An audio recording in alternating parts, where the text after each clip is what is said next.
All right, the last few people are filtering in. Thanks for joining us. This is Affiliate Videos. Where do they work best? We have a great panel for you today.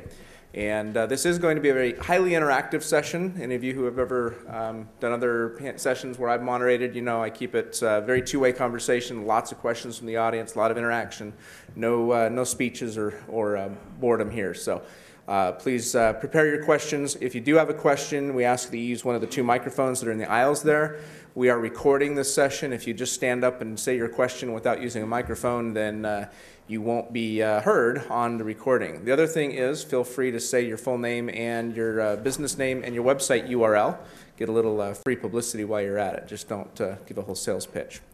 We have a great panel here today, and we're all excited to share some information with you. And I have no idea why that just did that. There we go. For those of you who are tweeting this, thank you. We'll flip back and forth and watch the Twitter stream a little bit as we go. So say only good things because we'll be watching. Our panel today consists of Michael Jenkins from MarketLeverage. He's the CEO of MarketLeverage. He's the first gentleman here on my right. Melissa Salas from Buy.com. And Jonathan Stefansky. Close enough. Stefansky? Yeah, I asked and then I still did it right. Jonathan Stefansky from Qoof. Now I got that one right. There we go. Qoof. I mean, you couldn't make it any more complicated. And my name is Marty Fahncke, and I'm with Fahncke & Associates, and I'll be your moderator today. And appreciate you all joining us. To get started, we didn't want to do traditional bios. You can read the bio for each of our panelists in the program. So what I wanted to do was just kind of get a little historical background on each of our panelists and ask them how they got started using online video or what their first experience using online video might have been. So with that, we'll start with Michael. Thank you very much, Marty. I don't remember the very first instance when I was exposed to online video, and I think there were a lot of different instances over the years on the internet, but I do remember a very influential moment that happened a few years ago. Our company, MarketLeverage, is in the affiliate marketing space, so naturally I follow that space very closely, and we had a question, which is how do we start reaching out to affiliate marketers and how do we get them to join us and be better in that community? So I started researching a lot of the web bloggers that were out there that reach out to the affiliate marketing community, and I don't remember who it is right now, but I stumbled on one of them, and they were doing a review about an affiliate marketing network. And it is the first time that I saw a video applied to something so close to home, watching somebody espouse their opinions, and it was very, very influential and very powerful to me, and it has really moved the direction of our company since seeing that. Great. Melissa, your experience with online video, your first experience with online video. So Buy.com, I've been with Buy.com for 8 years, and early 2006, Scott Blum, our founder and chairman, came up to me and came up to our director of merchandising and said, hey, I'm coming up with a show called Buy TV. We're going to be on national television, and I want you two to host it. And neither one of us have had on-camera experience. And so we pretty much trained ourselves, and it was literally Drew and I in front of each other, taking a camcorder and doing our own little product reviews and then watching it on TV. And boy, did I learn a lot of mannerisms that I had, words that I said, ways that I positioned my head or shook my head too much or whatever. And it was through the course of us doing those little videos did we prepare ourselves for our first television show. And now we're 146 episodes in. So my very first experience was just with the handheld camcorder before we went live. Great. Jonathan. Great, thanks again. Actually, my first real experience in terms of online video, the founder of Qoof, when he was trying to convince me to join the company, we turned on QVC. It was about 8 o'clock in the morning, and they were selling golden toenail clippers. Now I know most in the audience have bought a pair or two of those. The difference between traditional toenail clippers and the golden ones are that it's for the golden years of your life, so a larger head on the top. And they were selling these toenail clippers. Anyone want to guess in the audience? Come on, don't be shy. Wow, who said 1999? Where are you from? Here, you're from here. That person watches obviously way too many, home shopping networks, because that was scarily accurate. But don't forget the $6.95 shipping and handling. So, mind you, $27 for a pair of toenail clippers, which, especially being from New York, you can go in Duane Reade and pick up for 99 cents. And in the 7-minute segment, they sold, anyone want to guess? If he guesses right again, I'm going to be really disturbed. Wow, very close. 3,200. In a 7-minute span, they sold 3,200 $27 toenail clippers. And the founder of the company said, this is what we want to do online. Think about how powerful this is, not to be constrained by what happens on TV. So if you can do that online and channel the power of what video has, you could think about really, tremendous asset, right, or creative that's able to generate significant numbers of sales online. I feel like an old timer here because my first experience with online video was actually in 1999, 2000, and I come from the infomercial business, the home shopping business, so those golden toenail clippers may have been one of my clients.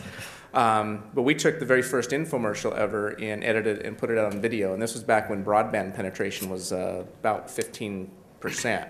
And we would run the heck out of the infomercial on the weekends on TV, and then Monday morning when everybody got to work and access to their broadband connections, our sales would just skyrocket. And we did about $1 million in revenue with our very first online infomercial. So, and that was in 2000 that we really made that happen. So, interesting background. Thanks, guys. So from ancient history to a little more recent history, 2008, tell me what you saw in this last year. We're just starting 2009, and we're going to get to what we think is the future, but let's talk a little bit about 2008. What did you see as the biggest impact from an aspect of video in 2008? Any big revelations in the last year? Melissa, no?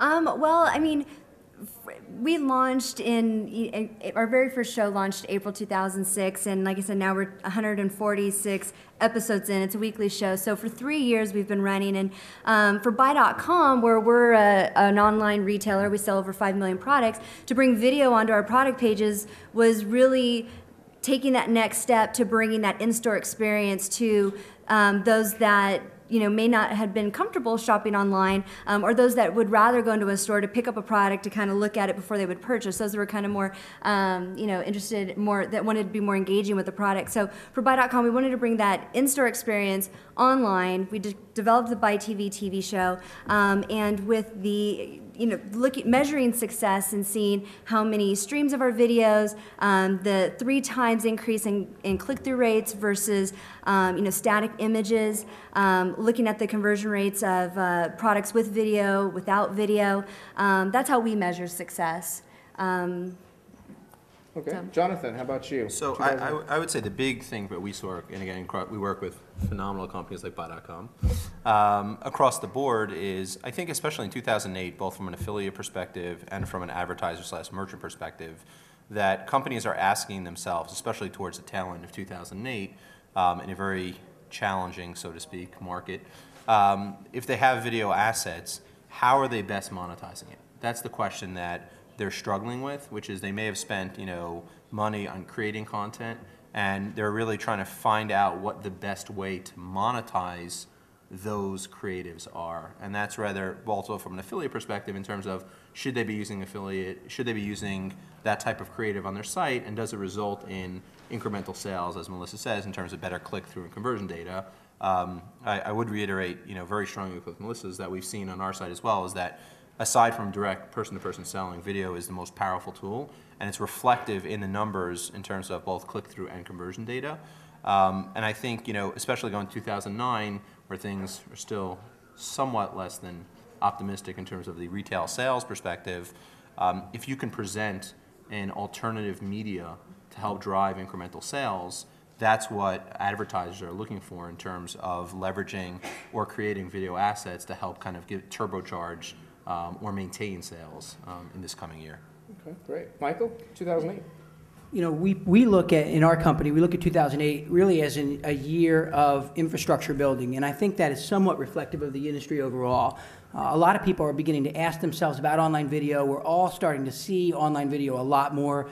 YouTube has obviously just utterly exploded in a very short period of time. So very few people, it's actually estimated that 75% of Americans have watched video online at some point or the other. That number was dramatically less in the prior year. So I think we're at a point right now where consumers are getting more and more exposed to online video. The appetite is starting to grow. All the numbers suggest that. And big marketers are starting to look at this and wondering what they can do. So I liken this to a year I think that we'll look back on in the future as a spring that's being pressed down. And I think over the next couple of years, we're going to see the release and trajectory of that in that market.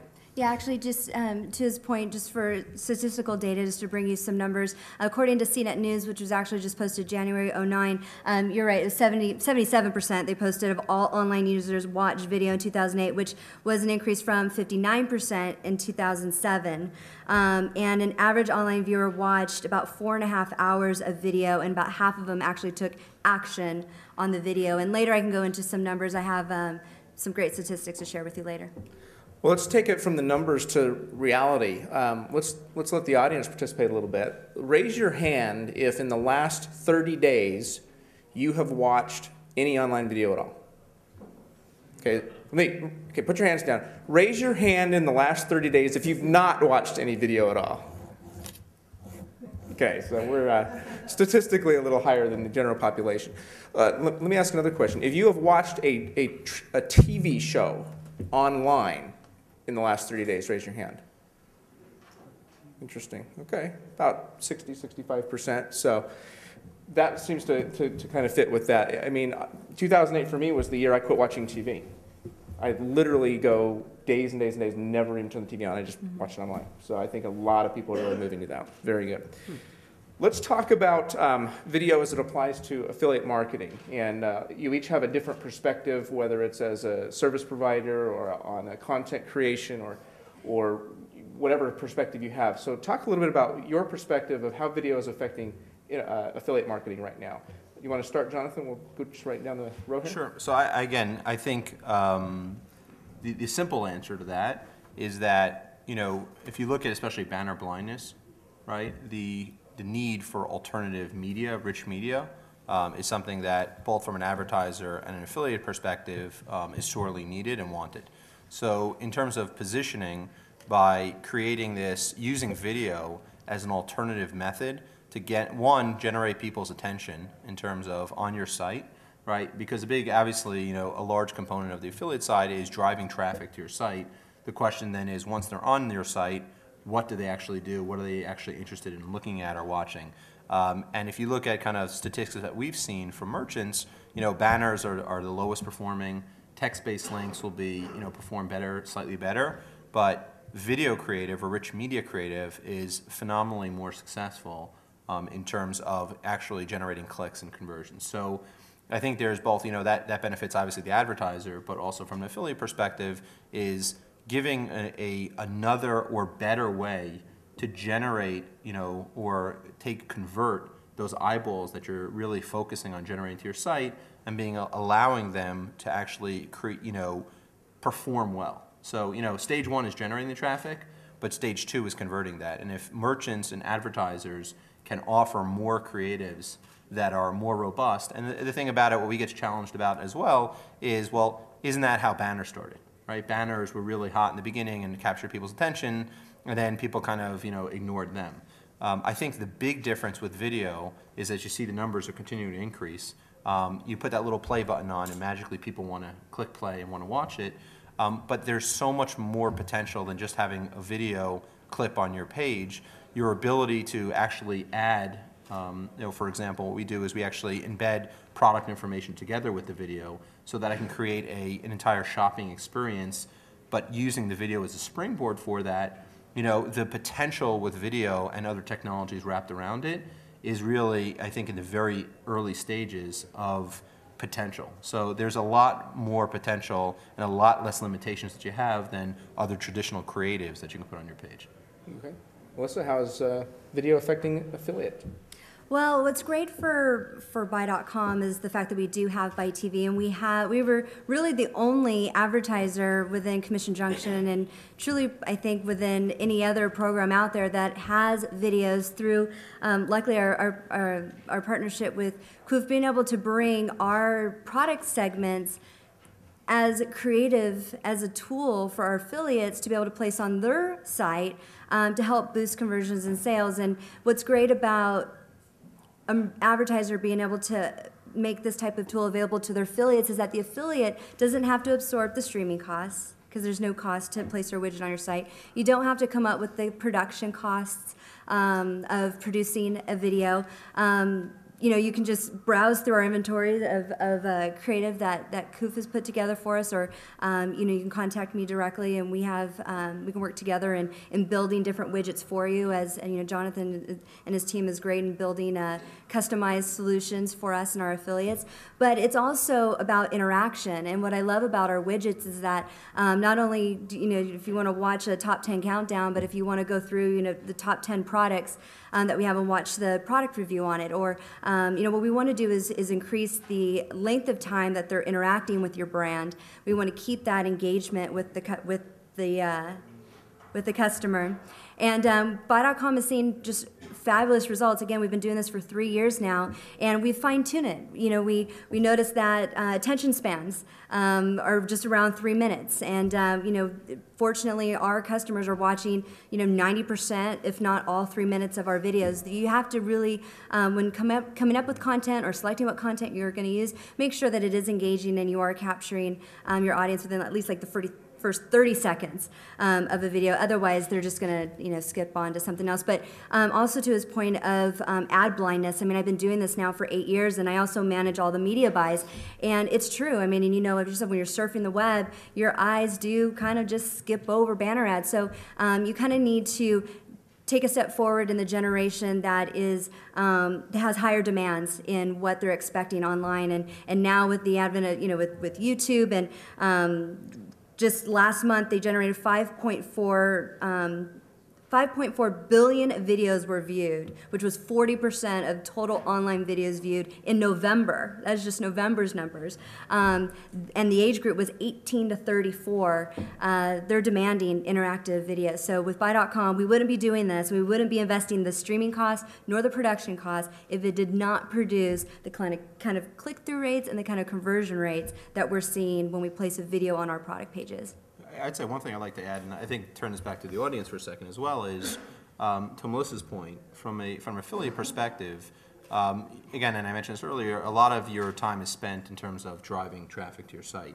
What we found, and I'd be interested in hearing from the audience if they feel differently, is that from an affiliate perspective, they're very eager to have great, compelling, cutting-edge content that's provided to them from the advertisers, that they don't have to be in the business of doing the work of the advertiser, of creating the content. If they can be given the better or the best content from the merchants themselves, they could spend their time doing what they do best, which is driving traffic. Meaning the more time that they're spending actually working on creatives, right, it's the less time they're spending driving traffic, and to the degree that an advertiser can give them better or creatives or auto-updating creatives, and they could spend less time on that side of the house, it gives them more time to focus on driving traffic to their site. And again, it has been a learning experience, because in the beginning, we would just allow videos to post our video, and that was pretty much it. It was just like, here's additional content for your site. Then we evolved with another partner where we actually then provided click-through. So at the end of the video, click through to Buy.com, and that's a tracking URL, and you can earn commissions. And then now with Qoof, what's great is that throughout the video, as Drew and I are speaking and counting down the DVDs or video games, Qoof has been able to embed links, product links, directly to the product page as we're speaking, which is amazing. So thank you to that. And Michael, what are your thoughts on the topic? Michael, we love you too, by the way. I don't want you to feel like, Thank you. I think the key word that I'm hearing, and I started in the industry as an affiliate. I worked as an affiliate for many years, and we still do some of that ourselves before we started our network. What I'm really hearing from Jonathan, what I'm hearing from Melissa, and what we're experiencing ourselves is that video right now, the biggest phenomenon of video is really its potential. We're all in this, not for what it's actually bringing to the table today from an online advertising experience, but what we all think the growth is going to be. And, I think opportunity is really the difference between potential and what's actual. What's actual, potential, the difference between the two of those is where an opportunity lay. So let's just go back in time for a second and think about something. 3 years ago and 1 month, actually half a month ago, 3 years, half a month ago, there were two gentlemen that are sitting in a room, probably somewhere out in California. They're looking at their video camera and they're saying to themselves, I wonder if we uploaded this, A, if people would watch it, and B, if we provided some software for other people to upload it, would they watch it? That was the big question, and it was only 3 years ago. It goes by like that. That was YouTube in 3 years. And as Melissa just mentioned, YouTube just got done serving 5 billion impressions on their website. And on top of that, YouTube had 777 million people, uniques, visit their website. YouTube is so large at this stage of the game that they're actually, just in searches for video on YouTube, they're the 3rd largest search engine. YouTube is larger than Microsoft in the search space. That's how hungry people are for video. I don't think there's been a startup or there's been a business in all of world history that has gone from that stage to that stage in 3 years. That's the potential. That's how bad people want to watch video. So we're all a bunch of marketers, we're all a bunch of affiliate marketers, and we're sitting around and we're asking ourselves the question, where's this thing going? There's a mountain of views out there, and what our job now to do is to figure out how to take that thirst the public has, very well documented, and start to put video in front of those people. And there's a lot of things that we'll also be talking about here that people are starting to do in order to make that happen, but tremendous potential. Well, that's a good point. Now, you guys have talked mostly about professionally produced content here, but at the same, and with regard to affiliate, but at the same time, we're talking about the massive amount of user-generated content that's out there. How can affiliates or merchants leverage all this user-generated content in affiliate marketing and be successful? Who wants to take that first? Well, I can give you some examples of the way that we do it, and it's very modest. I mean, this is not where we hope to be in 3 or 4 or 5 years. But what we did was we looked out. I mentioned that very influential moment where I looked out and saw some bloggers talking about internet marketing, reviewing an affiliate marketing website, and I realized we really, really need to start reaching out to this community. So the blogging Web 2.0 community has been very influential in the growth of MarketLeverage. So what we've actually done to take advantage of that ourselves, we need more affiliates. So we have to grow that base. Is we created a TV program. It's the first of its kind that I know of in the affiliate industry, particularly the cost per acquisition affiliate industry, called MLTV at MarketLeverageNews.com. And what that is that's a show that we do every week where we talk about the affiliate industry, we talk about market leverage. It goes out to the bloggers blog about it, a lot of our affiliates are watching it, and it's starting to bring in a lot of affiliates to our company, which is ultimately what our aim was. We also just introduced a product called Green Links, which is the first of its kind that we know of as well, a first in the affiliate industry, where if you go to the front page of our website, Market Leverage, there's text, and it's in green. And if you click on it, a video will pop up. So if the word payment is there, you can click on that, a video will pop up, and it will describe how you're going to get paid as an affiliate. We're brand new at this, just introduced it, so it's fairly modest today, but we think video as a communication and customer generation tool for our network is very big. We have some experience in that area, and we've been very impressed by that. Jonathan, any thoughts on user-generated? Yeah, so it's interesting. When Qoof first started, we actually started on a user-generated platform. And I think that there's definitely a space for user-generated, but I'll tell you kind of, the experience we had from a brand perspective. Companies are very sensitive to user-generated content. There's a lot of control issues that they have, messaging issues, legal issues, repercussions like that. And we very quickly made a shift to getting content from the advertisers or merchants themselves, specifically because there are a lot of concerns. I think that there's definitely a need for user-generated content, and I think kind of the way we position that is more in line of a customer review.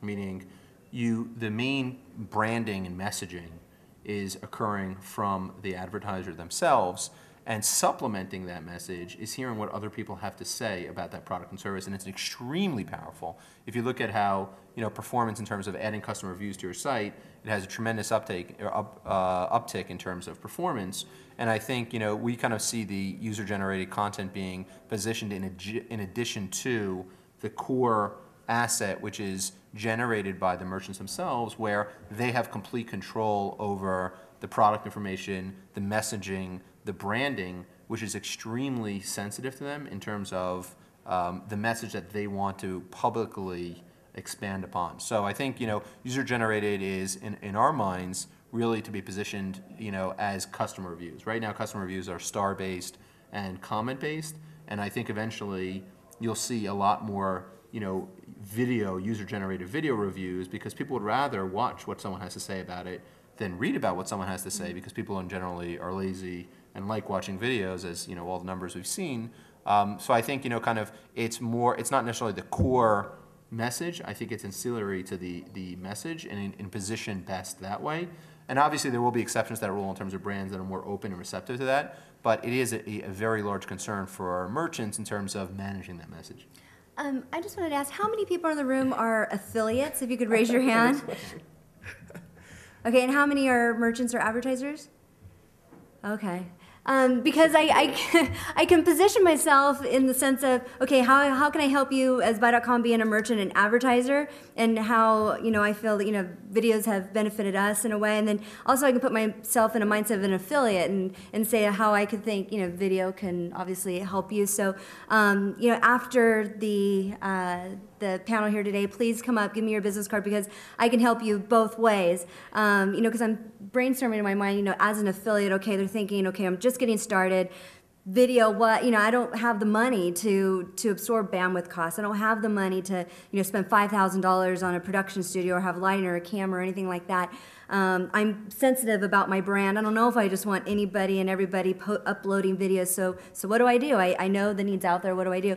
And so, we were just talking about earlier, I've actually been here since Tuesday covering the CES event for Buy TV. And, you can be CNET News, you can be Buy TV, you can be just someone with a flip video camera walking around now delivering news. And, there are a lot of low-cost cameras out there. There's the flip video. There's Sony just announced a camera at $299 or less that films in HD. And people just walk around, just deliver whatever it is, read blogs, find out what's hot, have relationships with, leading retailers, have relationships with me. I'll tell you what the top electronics are. If you read a product description, go on camera if you want to be your own personality, or find someone who's great on camera that maybe just on that landing page, you can give a 3-minute intro about your site, that you're the destination for all the hottest online deals, whether it's in technology or it's, travel or jewelry or whatever it is. Walk them through your site, how to navigate. You can even have someone say, click here for a deal of the week, click here for coupons or whatever. You'll find a higher engagement rate with your users, and if you can even, like Gary Vaynerchuk, if you can make it, entertaining and funny, they'll come back every time. And once you start building that traffic, then, and you start reaping the benefits of click-through rates and conversions, start earning some money, then you can start investing in perhaps, more and more video. But again, you can also leverage the advertisers that have already made that investment. I mean, bottom line, you guys are here to make money. So, you're not in the business really to entertain. It's mainly just to, have the highest conversion rates, people buying products, and so you can always tap into our inventory. We have hundreds and hundreds and hundreds of product reviews, and just use it as a test. See what click-through rates you are getting. Gather those learnings for your own production. But you don't have to have a full-fledged production studio to generate good videos on your site. Well, thanks for that. And we saw from the audience about 60% affiliates, about 40% merchants. Yeah. And the next question I wanted to go into was do's and don'ts. And you already touched on some of the do's, and that's great. So let's touch on some do's and don'ts, and maybe from both perspectives, if you've got some information to give there for the split audience here. So do you want to give us some do's and don'ts for video and affiliate marketing, Michael? Sure.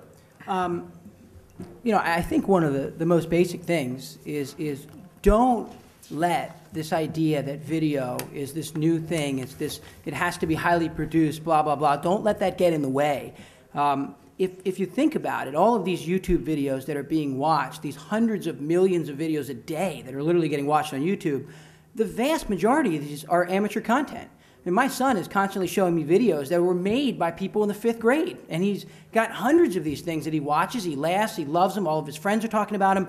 So, we're in a real kind of golden or bronze age right now where nearly anybody can produce this content and upload it. And I think if we're all persistent, we can begin to make better and better and better content. When you have better content, more interesting opinions, whatever your niche happens to be, people naturally are going to follow it more, and there will be opportunities for advertising in there. So I think, one of the major don'ts is don't let the medium itself get in the way. One other point to that, the web right now is a text-based medium for the most part. It's flat, there's a lot of words on it, you can click. When you do search, what do? You type in some words. It's all text-based. And what we believe is going to happen over the course of the next 10 years or so is this is all going to be completely revolutionized, where there's going to be much more audio and video content, and it's really going to change the face of the way things are done. we're all speaking this digital language that everybody's going to be speaking in a few years. We all know what's about to happen, so I would not let it get in your way. As far as the specifics, I think everybody finds in their own niche, in their own thing, what their products, descriptions, if you're doing a certain product, you're going to describe it a certain way. If I'm talking about golf clubs, I'm going to talk very differently about golf clubs than I am, say, another product. So I think you find your way into those things. But get started and don't let it get in the way. You'll find the answers. In relation to videos, there's lots of statistics out there, and I can show, according to ComScore, duration of a video is 3 minutes or less. Do not go over. Do not have autoplay with sound. It's very intrusive. A lot of people are watching video with their broadband connections at work. If you have something that has sound, then they could get in trouble at work. Also with autoplay, if it's click to play, I highly recommend click to play. That way you don't absorb all those broadband if you are hosting and streaming your video.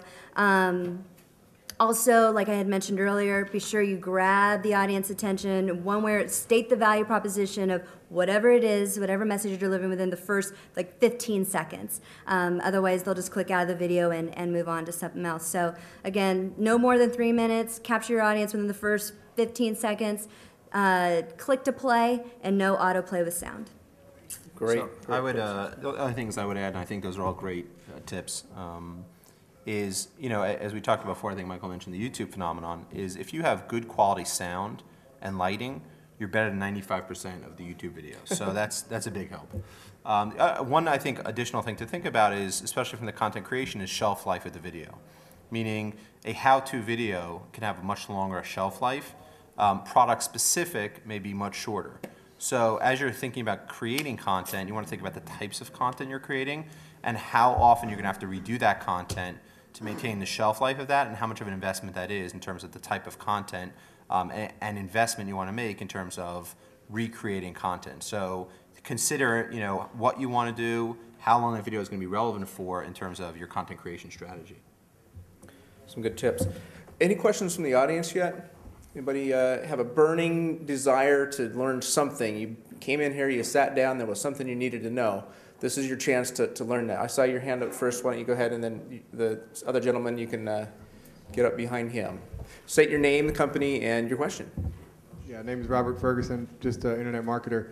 I'd like to know just any feedback on where the industry's going with the .tv domains, if you guys can kind of expand on that a little bit. So where are things going with the .tv domains? Anybody an expert on .tv domains? Buy TV is buy.tv.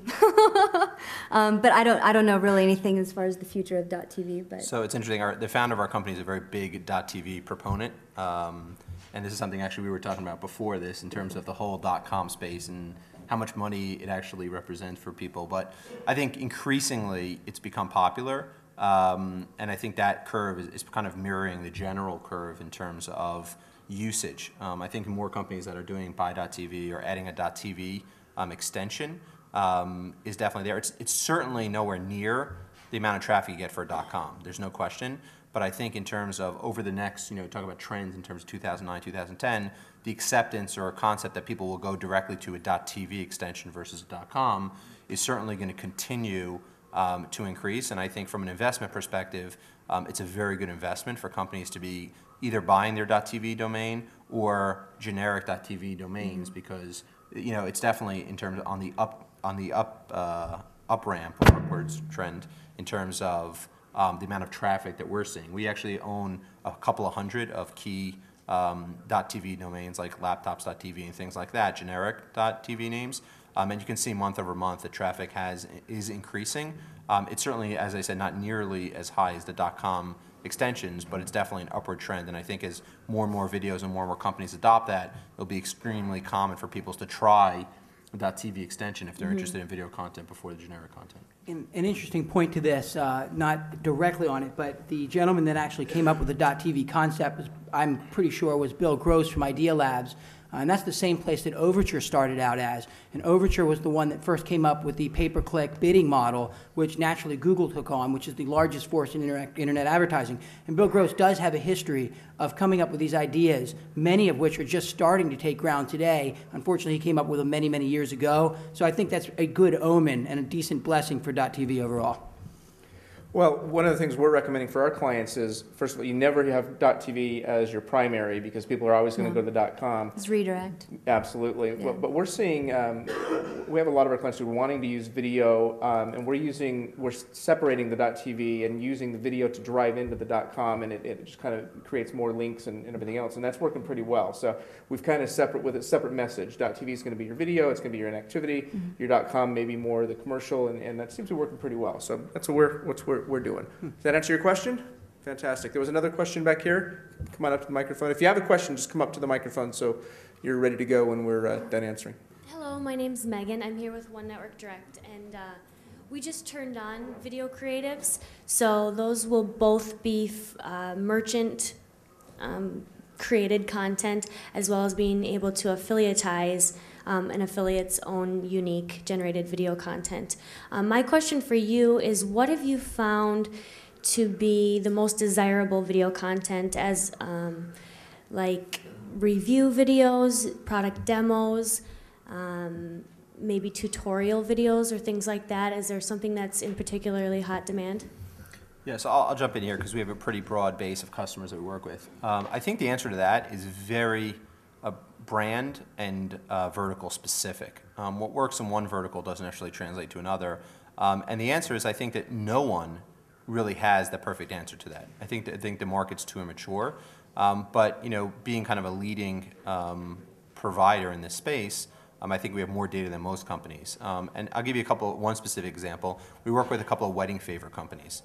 One of the wedding favor companies has a standard HSN QVC-esque host products, and one has just pictures and a voiceover of the products. And if you asked me which one would perform better, I would say the host QVC HSN-esque, but actually the voiceover, simple, get to the product, get to the message, actually outperforms that. And that's not necessarily true in all verticals and all space. I think it depends on the wedding favor and that niche and that vertical, and I think also the challenge is that the host base is way too long. It's longer than 3 minutes, which affects that. But I really think it's hard to really give it a generic answer. I think it's much more vertical specific and customer specific and understanding your audience on a commerce level. I mean, I think that's the point here that we keep missing is, if you look at YouTube, videos about entertainment. But from a selling perspective, it's a completely different animal. And the way you use your video is different if you're trying to entertain someone versus then you're trying to sell. You can be entertaining to sell, but it doesn't mean that it's the same principles work. And you have to understand your audience, you have to understand what they're looking for, and tailor your message. And I think, as Melissa says, it's a lot of trial and error in terms of trying to understand what works and what doesn't work. And I think that on a customer level, you know what your customers are looking for. Their answer is, how can you translate that need or want to a video basis and then create your content accordingly? Well, as you all saw, we had a question come across on the Twitter feed for Melissa. Are you in any of the Buy.com videos?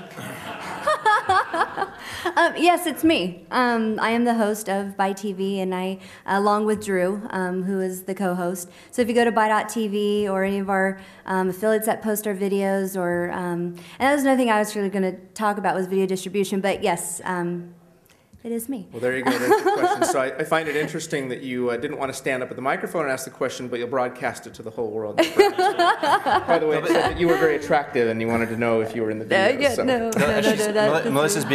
Melissa's very shy. There'll be an audience. She's actually signing her latest book from 5 to 6 outside in Pavilion 8 for those people who are interested. No.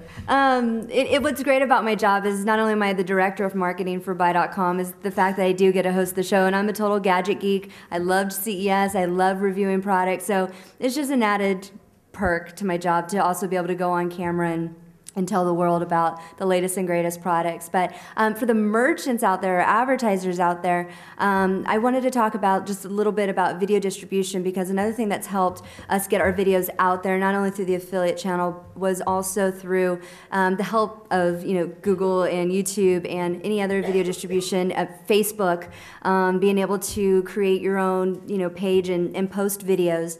The more you get your videos out there, the more you start creating a fan base and a subscriber base. And for example, And don't ask me, Buy.com had our channel on YouTube is Blue Donuts 06. It relates to one of our very first commercials we've ever produced. But anyhow, now we have subscribers and we have fans and I'm able to interact with a lot of our viewers, and we allow a feedback. Email address, with Facebook. I have people messaging me all the time through we have a Buy TV page on MySpace. So it's also just being able to add other mediums. It's social media. It's getting your message across through various platforms and building a fan base. Well, that's a great answer for that. Thank you. Let's talk a little bit more technical for a minute. Especially we have a lot of affiliates here and some of them may be new to the industry. What are the technical ways that you can actually track affiliate transactions using video? That's not just as simple as an HTML link. Tell me some of those ideas, each of you. Why don't we start with Michael? The truth of the matter is that MarketLeverage right now is using affiliate marketing, using video for ourselves to grow our base, which we've done in a very big way.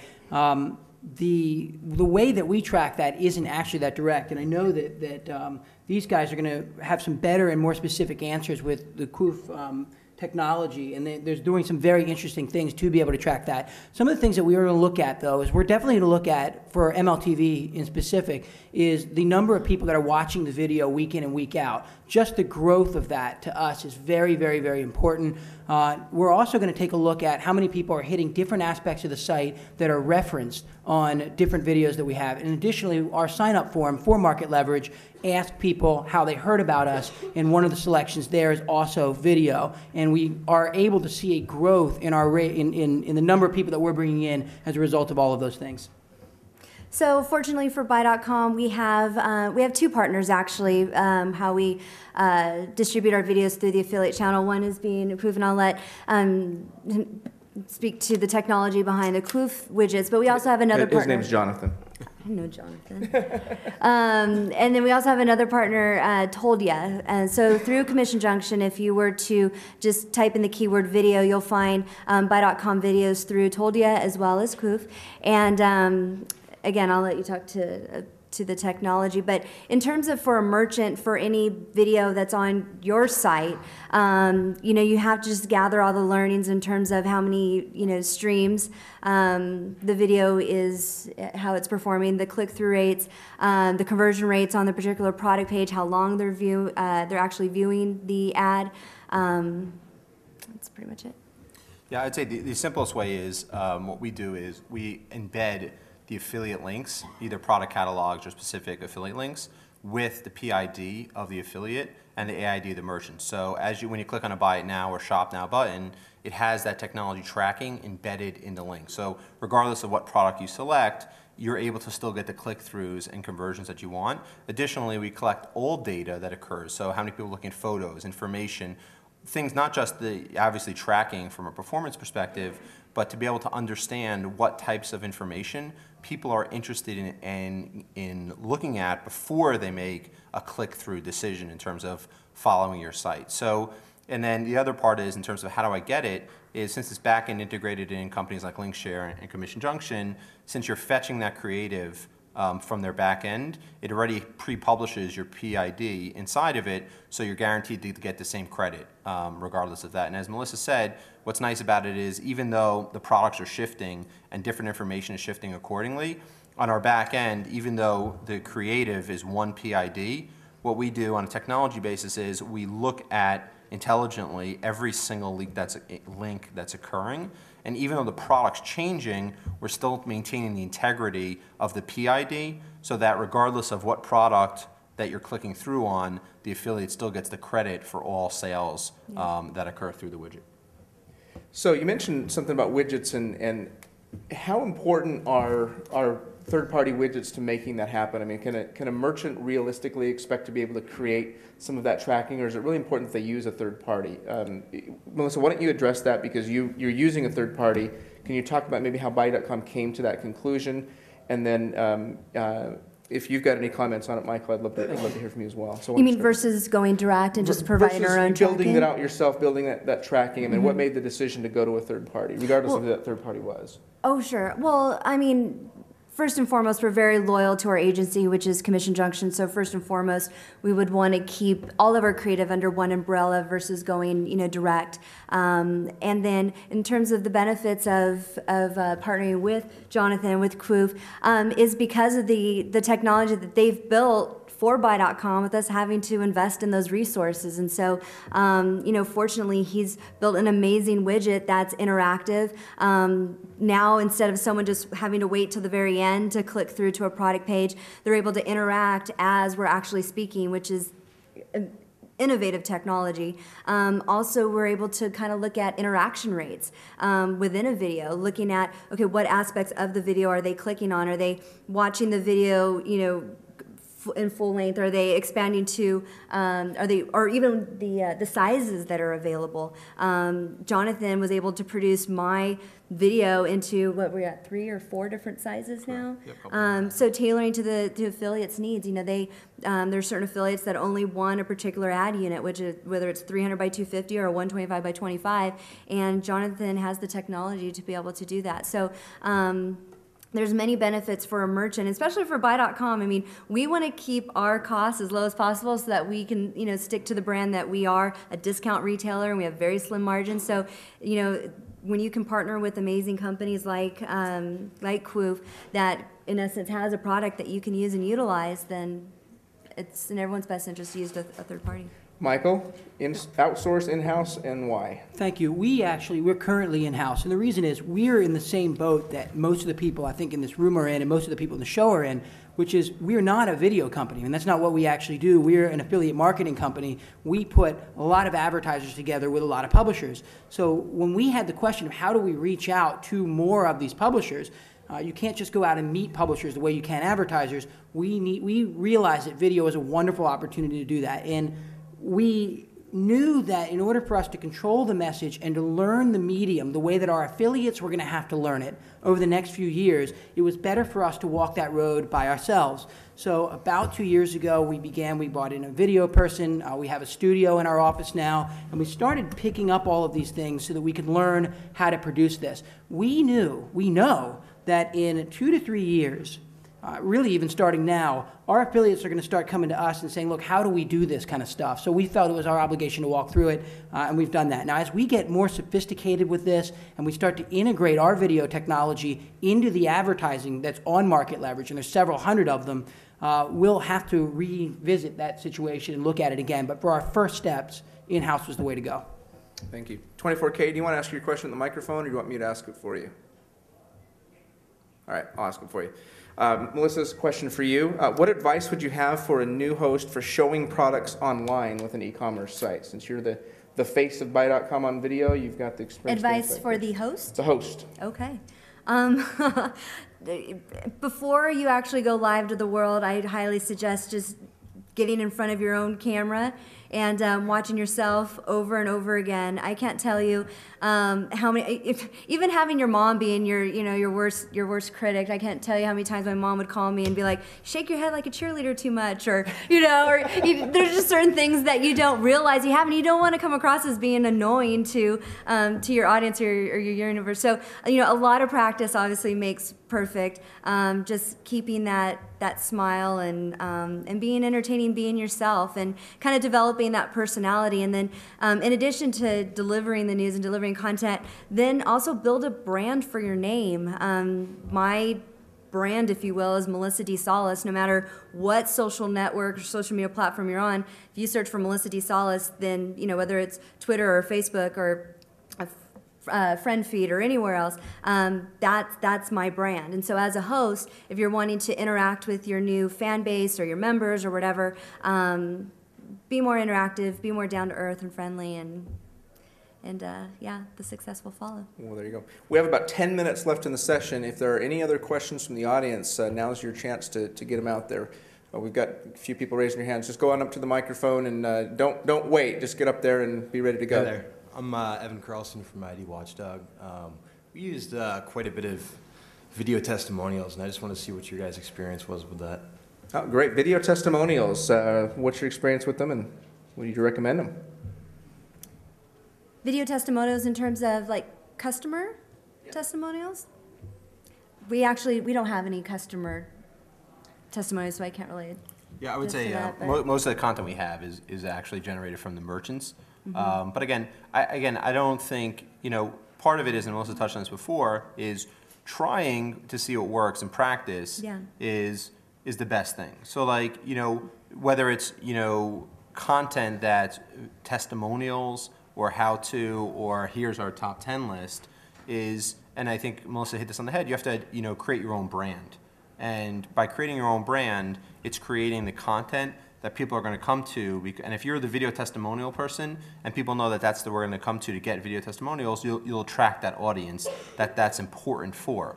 And basically, at the end of the day, if that's what's driving sales, you're going to generate the people that want to come to your site because they're specifically interested in video testimonials. So and as a retailer, I can attest to the fact that our product pages that have customer reviews, just text, outperform products that don't. And a perfect example, just from a personal experience, is during the Halloween season, buying costumes online. I mean, you're taking a chance. You just see a flat image of what a costume looks like, but you have no idea once you get it in the mail, what it's going to look like. And what's great with one particular website is they actually had video testimonials of costumes. And how great was that? You got to see it on the person, what it looked like, and they're like, look at this. Do you think I look like the model? And they hated it, and it was great because then I may have been interested in that because the model was very attractive and looked great in it, and come to find out was made out of very, cheesy material. So if you're going to go for video testimonials, go for it.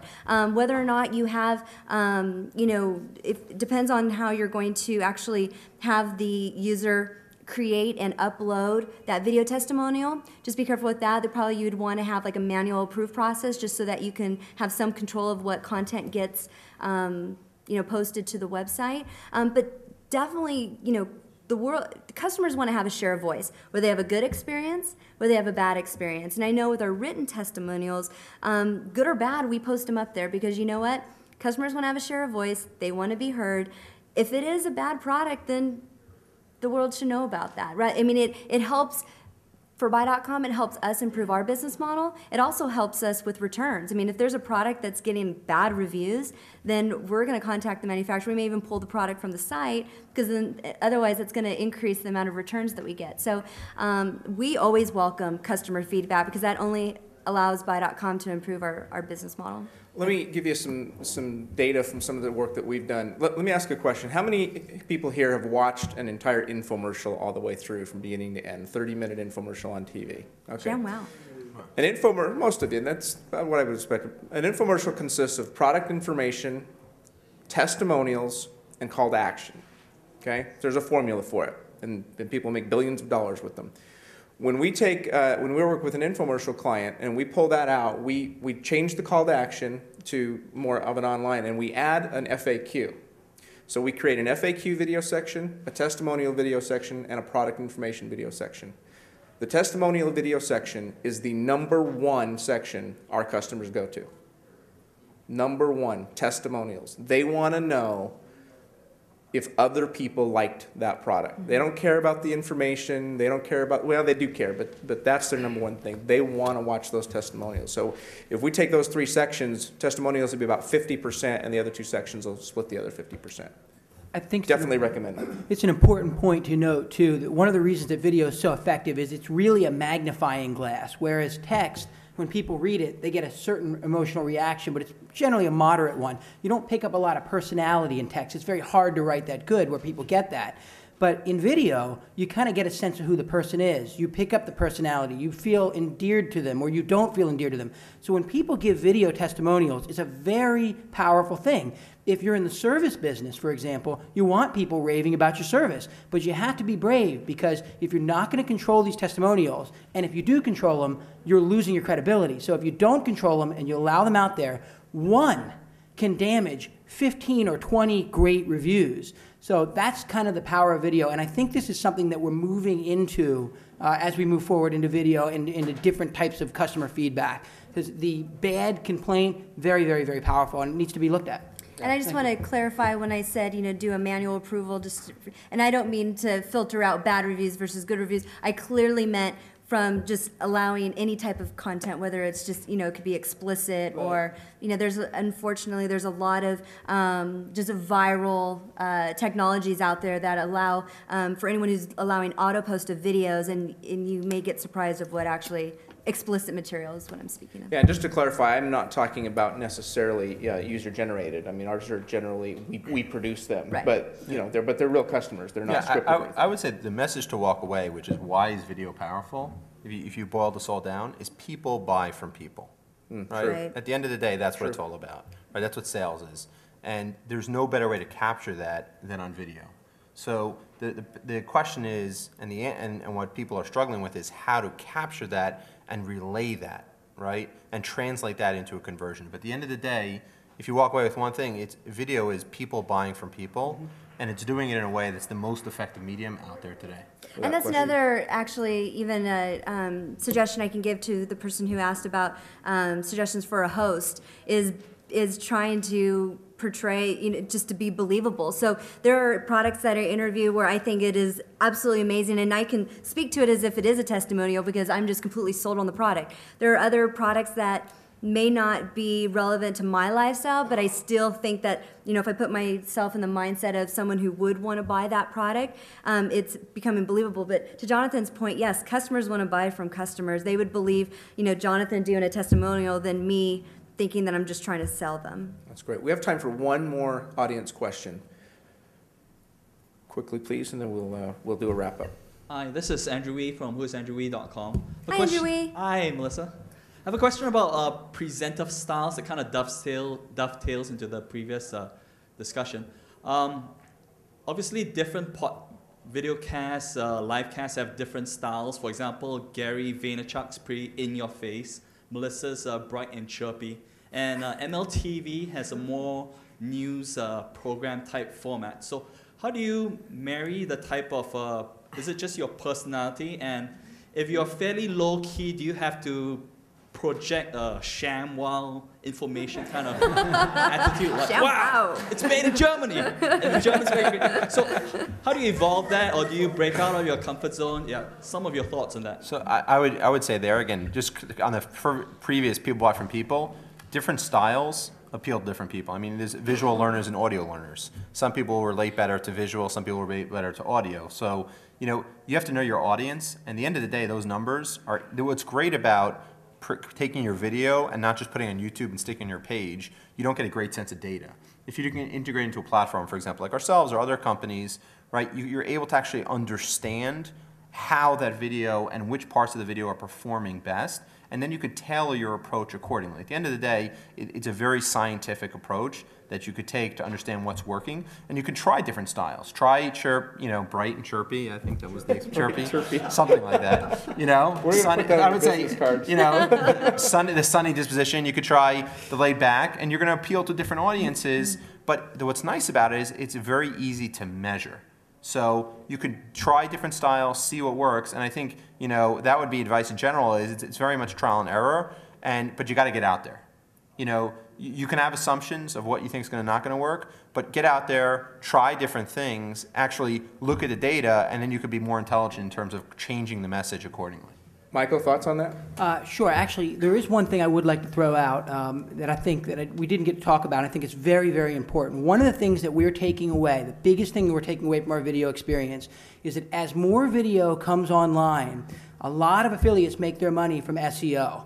A lot of people know how to get their sites registered and do all that stuff. The next big wave in affiliate marketing, in our opinion, from everything we've seen, is what we call VSEO. It's a very different skill set to do SEO for video than it is to do it for text. And that is the next wave. And I urge everybody in this room who has any SEO experience to start learning how to do that, because that is going to be how your sites are going to rank in the future. Thank you. Well, my closing question was biggest takeaways. Are you done with that? Or? That's mine. Okay, fantastic. Jonathan, biggest takeaway you want everybody in this room to leave here with? Again, I think I mentioned it before, but get out there and try it. There's a very low cost to entry in terms of getting that, but unless you go out there and actually gain data and really try it and try different things, you're never going to become an expert. There's no magic formula that any one of us can give you and tell you, here's how it works. It's an individual level, it's on a customer level, it's on a vertical level, it's on a company level.